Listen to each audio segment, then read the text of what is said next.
These are some Dinar Guru updates, starting off with Sandy Ingram says this trade deal is big news for Vietnam.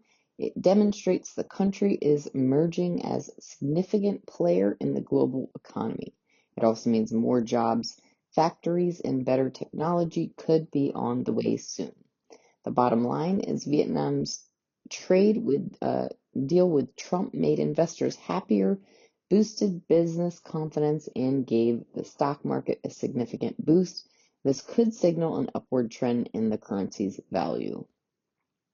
Frank 26, a response to the Trump's post below, while U.S.-Vietnam trade agreement doesn't guarantee they're going to change the rate for the Vietnamese dong, I can tell you this action is going to do important things. All right, Pimpy has an article, quote, Iraq's economy on edge due to high oil income dependence. This is one of the reasons why we haven't seen any increase in value of the Iraqi dinar. They rely too much on the oil sales to fund the budget. The problem with that is the cost per barrel fluctuates too much, and it could cause Iraq to run a deficit on their budget.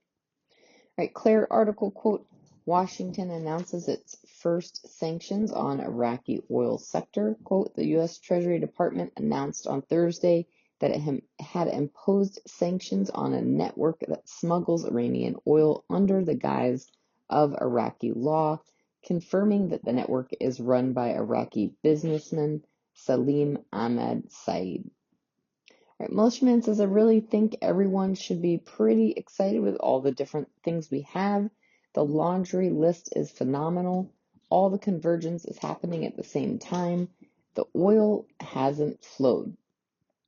The salaries haven't been paid. The budget schedules haven't been exposed from 23, 24, 25 yet. But they're talking about having meetings, signing documents to do the oil and pay salaries.